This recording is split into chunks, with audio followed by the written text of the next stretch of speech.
ఈవీ9 national news కు స్వాగతం. ముందుగా హెడ్లైన్స్. మహారాష్ట్ర ప్రభుత్వ ఏర్పాటుకు సిద్ధం. గవర్నర్ను కలిసిన మహాయుతి నేతలు.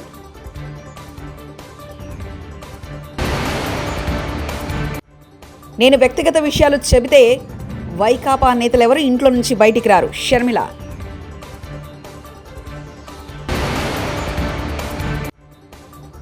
తెలంగాణ తల్లి విగ్రహ మార్పుపై కేటీఆర్ షాకింగ్ కామెంట్స్.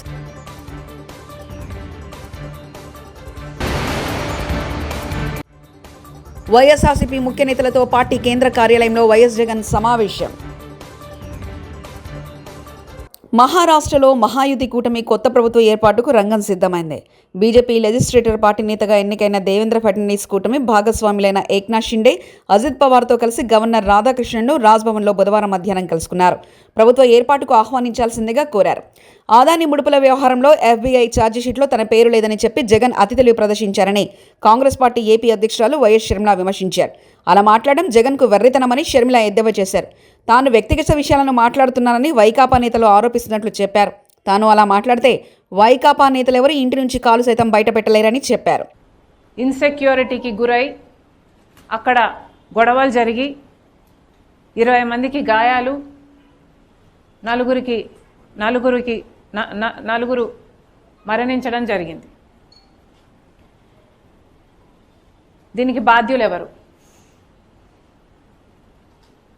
నిజంగానే బీజేపీ పార్టీ సమాధానం చెప్పాలి. దీనికి బాధ్యులు ఎవరు? ఇన్ని ప్రాణాలు పోయాయి అంటే వాళ్ళని పొట్టను పెట్టుకుంది బీజేపీ పార్టీ కాదా? ఆర్ఎస్ఎస్ కాదా?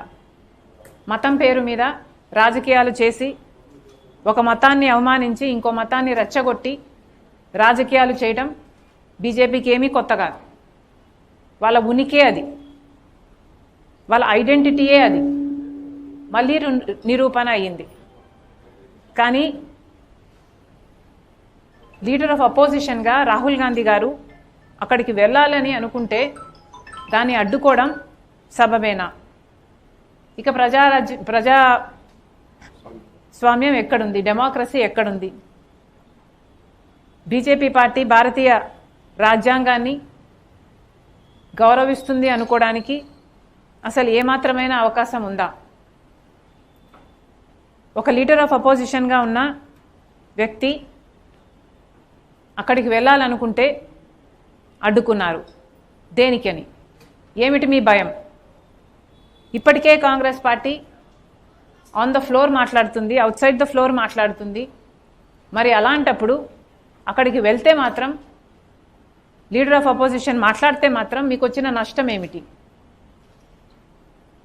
బీజేపీ పార్టీ ఈ మతతత్వ రాజకీయాలను ప్రజలందరూ గమనించాలి. బీజేపీని పాతిపెట్టే రోజు త్వరగా రావాలని కోరుకుంటున్నాం. ఇక రాష్ట్రంలో కాంగ్రెస్ పార్టీ ఈ చర్యను సీరియస్గా ఖండిస్తుంది. లీడర్ ఆఫ్ అపోజిషన్గా ఉండి రాహుల్ గాంధీ గారిని అడ్డుకోవడం కాంగ్రెస్ పార్టీ చాలా సీరియస్గా ఖండిస్తుంది. ఇక రాష్ట్రంలో జూన్ 4వ తేదీన రిజల్ట్స్ రావడం జరిగింది. జూన్ 4 నుండి ఇప్పటికీ డిసెంబర్ 4 చంద్రబాబు గారు ముఖ్యమంత్రి అయి 6 నెలలు గడిచినట్టు లెక్క. మరి చంద్రబాబు గారు 6 నెలలు ముఖ్యమంత్రిగా ఉండి భూ ప్రకంపనలతో తెలుగు రాష్ట్రాలు వణికిపోయాయి. ములుగు జిల్లా కేంద్రంగా ఇది సంభవించింది. భూ ప్రకంపనల కారణంగా ఉదయం 7:27 ఇదే జిల్లాలో మేడారం సమ్మక్క సారక్క ఆలయం ప్రకంపనలతో ఒక్కసారిగా ఊగిపోయింది. అదే సమయంలో అక్కడే ఉన్న అర్చకుడు ఓ భక్తురాలికి అసలు ఏం జరుగుతుందో అర్థం కాక కాసేపు ఆందోళనకు గురయ్యారు. ఆలయ గోడలకున్న సీసీ కెమెరాలో ఈ దృశ్యాలు రికార్డమయ్యాయి. రేవంత్ రెడ్డి కుటుంబానికి కొండారెడ్డిపల్లలో వెల్దాండలో 500 ఎకరాల భూమి ఉంది. ఆ భూమిని 4th సిటీ కోసం, ఫార్మా కోసం ఇస్తావా? ఎకరానికి 20 లక్షలు ప్రభుత్వం దగ్గర తీసుకో, ఇంకా 5 లక్షలు బీఆర్ఎస్ కల్పిస్తుంది. ఎకరానికి 25 లక్షల చొప్పున రేవంత్ రెడ్డి కుటుంబానికి వెల్దండలో ఉన్న భూములు ఇస్తాడా? ఇస్తే అక్కడ ఫార్మా కంపెనీ పెడదామంటూ కేటీఆర్ వ్యాఖ్యానించారు. అంటే ఇక నాది కాకపోతే ఎక్కడి దాకా దేకొచ్చా? నీ భూములు కాకపోతే నేను ఎవరిదల్లా గుంజుకుంటా, 15,000 ఎకరాలు గుంజుకుంటా, 30,000 గుంజుకుంటా. ఉన్న 14,000 ఎకరాలు ఏం చేస్తావో నీకే తెలియదు. లగచర్లలో ఎందుకు భూములు తీసుకుంటున్నావో నీకే తెలియదు. కేవలం ఏదో మాట్లాడాలి కాబట్టి మాట్లాడాలి, ఏదో ఎవరో వెనకకెళ్ళి ఎవరో రాసిచ్చిన నువ్వు చదివితే విజనరీ అంటారు సార్ నిన్ను అనగానే అది రాసిచ్చి చదివేసుడేనా? ఎందుకో తెలియదు. ఎందుకు 15,000 ఎకరాలు? My humble request to you also, all of you, దయచేసి please ask him the question. ఆయన మాట్లాడినిస్తే మాట్లాడండి, అడగండి. మీ భూమి ఉంది కదా సార్ 400-500 ఎకరాలు వెల్దండలో ఇస్తారా అని అడగండి. మరి ఆయనకు ఒక నీతి, లగచర్లలో ఉండే పేద రైతులకు ఇంకో నీతి ఉండకూడదు కదా? కొండారెడ్డిపల్లె భూములు ఇస్తాడా? వెల్దండలో ఉండే భూములు ఇస్తాడా? 20 లక్షలు ఇస్తా అన్నాడు కదా ఎకరానికి. మేము ఇంకో 5 లక్షలు కల్పిస్తాం. 5 లక్షలు మీదికెళ్ళి బీఆర్ఎస్ ఇస్తుంది ఆయనకు. 20 లక్షలు ప్రభుత్వం దగ్గర తీసుకోమనండి, 5 లక్షలు మేము ఇస్తాం. 25 లక్షలకు చొప్పున రేవంత్ రెడ్డి కుటుంబానికి ఉన్న భూములు వెల్దండలో ఎకరానికి ఇస్తాడా మాకు? ఇమ్మనండి, అక్కడే పెడదాం ఫార్మా విలేజ్. మీ కల్వకుర్తిలో కూడా మీ కాంగ్రెస్ ఎమ్మెల్యే ఉన్నాడు, మీ ప్రభుత్వమే ఉంది, బ్రహ్మాండంగా మీ వాళ్ళే ఉన్నారు, మొత్తం మీ చుట్టాలే ఉన్నారు.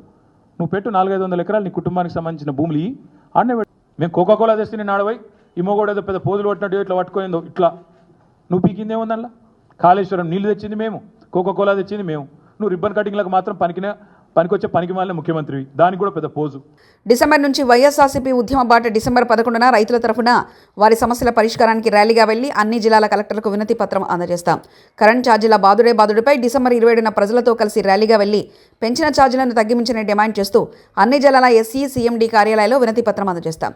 జనవరి 3న ఫీజు రీయింబర్స్మెంట్స్ బకాయిని వెంటనే విడుదల చేయాలని డిమాండ్ చేస్తూ కలెక్టర్ కార్యాలయానికి వెళ్లి వినతి పత్రం అందజేస్తామంటూ వైఎస్ జగన్ వైఎస్ఆర్సీపీ అధ్యక్షులు వ్యాఖ్యానించారు. చదువు సంబంధించి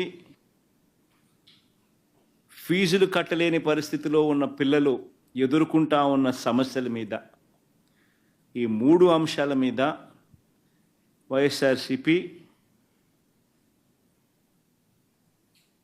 డిసెంబర్ మాసంలో ఈ 3 అంశాల మీద గట్టిగా ఉద్యమ బాట పట్టే కార్యక్రమానికి శ్రీకారం చుడతా ఉన్నాం. ఇందులో భాగంగా డిసెంబర్ 11వ తారీఖున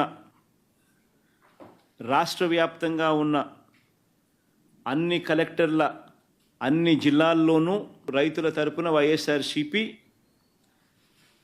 రైతులకు సంబంధించిన ప్రధానమైన అంశాలు, ధాన్యం సేకరణలో రైతన్నలకు జరుగుతూ ఉన్న అన్యాయాన్ని ప్రశ్నిస్తూ, ధాన్యం సేకరణలో కనీస పెట్టుబడి ధర ఖచ్చితంగా ప్రభుత్వం వైపు నుంచి వచ్చేట్టుగా ఒత్తిడి తీసుకొచ్చే దాంట్లో భాగంగా కనీస మద్దతు ధర రైతులకు ఖచ్చితంగా వచ్చేట్టుగా చేస్తూ, రైతులకు సంబంధించిన ఆ ప్రస్తావనతో పాటు పెట్టుబడి సహాయం కింద 20,000 రూపాయలు ఏదైతే రైతులకు ఇస్తామని చెప్పారో ఆ 20,000 రూపాయలకు సంబంధించి పెట్టుబడి సహాయం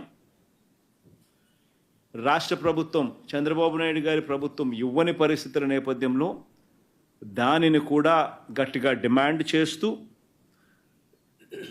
ఈ రెండే కాకుండా ఉచిత పంటల బీమా ఏదైతే రైతులకు ఇంతవరకు అందుతా ఉన్న పరిస్థితి ఏదైతే ఉందో రద్దు చేసిన నేపథ్యంలో ఉచిత పంటల బీమా మళ్ళీ ఖచ్చితంగా రైతులకు మళ్ళీ వర్తింప చేయాలి అనే డిమాండ్తో, ప్రధానంగా ఈ 3 డిమాండ్లతో డిసెంబర్ 11వ తారీఖున ప్రతి జిల్లాలోనూ వైఎస్ఆర్సీపీ అక్కడి జిల్లా కలెక్టర్లను కార్యాలయాలకు సంబంధించి కలెక్టర్లకు రిప్రజెంటేషన్ ఇచ్చే కార్యక్రమానికి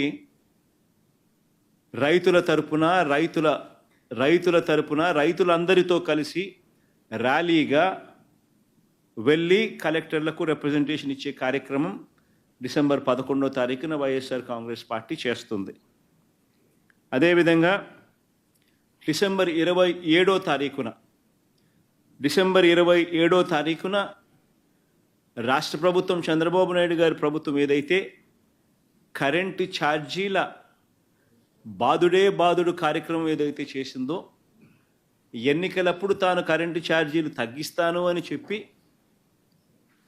ప్రజలను మోసం చేస్తూ ఆయన చేసిన అనేక మోసాలలో సూపర్ 6లు, సూపర్ 7లు ఎలాగో గాలికి ఎగిరిపోయాయి.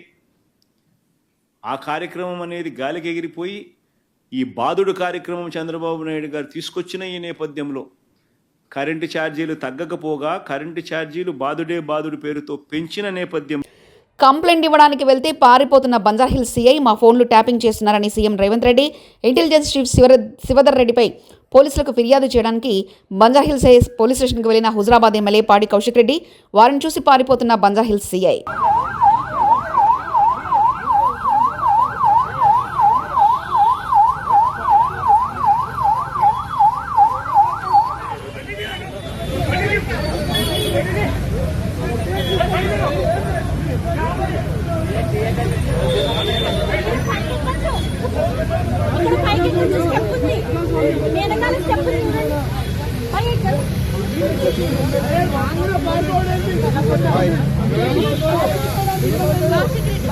Rule copy.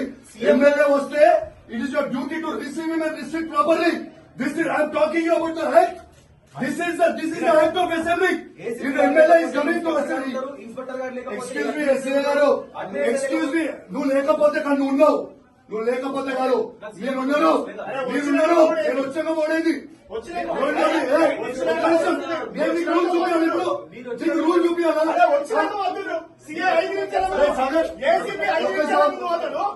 మా జగదీష్ అన్న చిన్నప్పుడే విప్లవ సంఘాల సాహిత్యం రాసేవాడు. ఎమ్మెల్సీ గోరెటి వెంకన్న. మంత్రైనా కూడా ఏం అదే పాలనలో ఉంటాడు. అదే ప్రజలు పొద్దున్న లేస్తే మళ్ళీ పాతలో ఉంటారు పోదు అంటే ఉన్నారు అట్లా. తులం బంగారం ఇవ్వాలి లేదా 90,000 ఇవ్వాలని చెన్నూరు కాంగ్రెస్ ఎమ్మెల్యే వివేక్ వెంకటస్వామిని నిలదీసిన ప్రజలు. కళ్యాణ లక్ష్మి లబ్ధిదారులకు తులం బంగారం ఎప్పుడు ఇస్తారంటూ వివేక్ను నిలదీసిన చెన్నూరు ప్రజలు. ప్రజాపాలన అప్లికేషన్ సిస్టమ్ ఫెయిల్ అయిందంటూ ఎమ్మెల్యేలు ఫోన్ చేసినా మంత్రులు ఫోన్ ఎత్తరు. కాంగ్రెస్ పొత్తు సిపిఐ ఎమ్మెల్యే సంచలన వ్యాఖ్యలు. ప్రభుత్వం ఇనుప కంచెలు కూల్చి ప్రారంభించిన ప్రజావాణి నవ్వులాటలా మారింది. ఎమ్మెల్యేలు ఫోన్లు చేసినా మంత్రులు ఎత్తడం లేదు. అధికారులది అదే తీరు. కాంగ్రెస్ పార్టీ సరి చేసుకోవాలని చెప్తున్నా, లేకుంటే వాళ్ళ ఇష్టం ఏం చేయలేరంటూ సిపిఐ ఎమ్మెల్యే కూనంనేని సాంబశివరావు వ్యాఖ్యానించారు. మొత్తం ఒక చోటే ప్రజాపాలన అప్లికేషన్ ఫెయిల్ అయింది. అప్లికేషన్ ప్రజాపాలనలో అప్లికేషన్ తీసుకోవడం ఉంది, అది ఫెయిల్ అయ్యింది.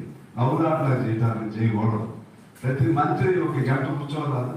హైదరాబాద్లో ఉంటే చక్కగా వినవచ్చు కదా. ఆ మంత్రులు దొరకరయ్యా. ఫోన్లు ఎత్తరు. ఫోన్లు ఎత్తలేకపోతే ఒకవేళ ఫోన్లు ఎత్తలేకపోతే తర్వాత అయినా మనం చేయాలి కదా. తర్వాత అయినా ఎమ్మెల్యేలు కాదు, అందరు కాదు, మిగిలిన వాళ్ళకి మీ ఆఫీస్ నుంచి రెస్పాన్స్ ఇవ్వండి. ఎవరైనా ఫోన్ చేస్తే ఒక క్లర్క్ పెట్టండి ఫోన్ రిసీవింగ్కి. ఇదంతా సిస్టమ్. అది చేయలేకపోతే తప్ప అది మంత్రులు అదే పరిస్థితే, వీళ్ళు సీనియర్ ఆఫీసర్స్ వాళ్ళు కూడా ఫోన్ చేస్తారు. ఇది వైఎస్ఆర్సీపీ కేంద్ర కార్యాలయంలో శ్రీ వైఎస్ జగన్ను కలిసి రాజమహేంద్రవరంలో పోలీసులు తనపై వ్యవహరించిన అమానవీయ ఘటనను వివరించిన దళిత యువకుడు పులిసాగర్కు పూర్తి స్థాయిలో వైఎస్ఆర్ కాంగ్రెస్ పార్టీ అండగా ఉంటుందని వైఎస్ జగన్ హామీ.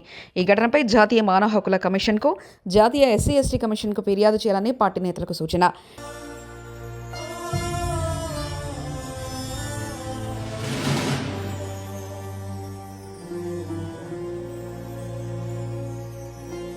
షేర్లింగంపల్లిలో బీఆర్ఎస్ పార్టీలో చేరిన కాంగ్రెస్ నాయకులు కాంగ్రెస్ పార్టీకి గుడ్ బై చెప్పి గులాబీ కండువా కప్పుకున్న 50 మంది కాంగ్రెస్ నాయకులు. గులాబీ కండువా కప్పి బీఆర్ఎస్ పార్టీలోకి స్వాగతించిన ఎమ్మెల్యే మాధవరం కృష్ణారావు కాంగ్రెస్ పార్టీ అబద్ధపు హామీలు, బూటపు మాటలతో ప్రభుత్వం నడిపిస్తున్నారు.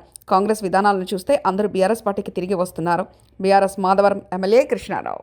జనవరిలో ఇవ్వలేదు పింఛన్లు, ఆగస్టులో కూడా పింఛన్లు సుమారుగా 2,500 కోట్ల రూపాయలు ఇలా ప్రజలకు వచ్చే హక్కును దాన్ని మీరు ఇవ్వలేకుండా నిరుపేదలైనటువంటి పింఛన్దారులందరూ కూడా ఎగొట్టే ప్రయత్నం చేశారు.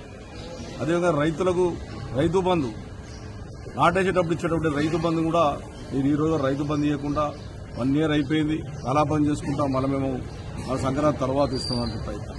రైతు రుణమాఫీ అది సుమారుగా 30-40 వేల కోట్ల రూపాయలు అని చెప్పి 7,500 కోట్లకి పరిమితం చేసి అది కూడా ప్రజలను మోసం చేసే ప్రయత్నం చేశారు. అందుగురించే ప్రజలందరూ కూడా ఒకతాటి మీదకి వచ్చి ఏదైతే టీఆర్ఎస్ పార్టీ నుంచి కొంతమంది ఎలక్షన్ ముందు కానీ ఎలక్షన్ తర్వాత పోయినటువంటి వాళ్ళు కూడా ఈరోజు ఆ రోజున కేసీఆర్ నాయకత్వంలో కాళేశ్వరం ప్రాజెక్టు ద్వారా కొండపోచమ్మ కానీ మల్లన్న సాగర్ ద్వారా బ్రహ్మాండమైనటువంటి వాతావరణం వచ్చి హైదరాబాద్ నగరానికి నీళ్ళు వచ్చినాయని చెప్పి ఇలా ప్రజలు ఎంతో హర్షిస్తా ఉన్నారు. నేను నిన్ననే కొన్ని హాస్పిటల్ మహారాష్ట్ర ప్రభుత్వ ఏర్పాటుకు సిద్ధం. గవర్నర్ను కలిసిన మహాయుతి నేతలు.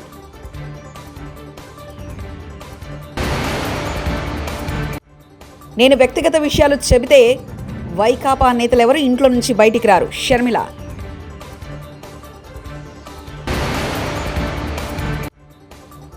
తెలంగాణ తల్లి విగ్రహ మార్పుపై కేటీఆర్ షాకింగ్ కామెంట్స్.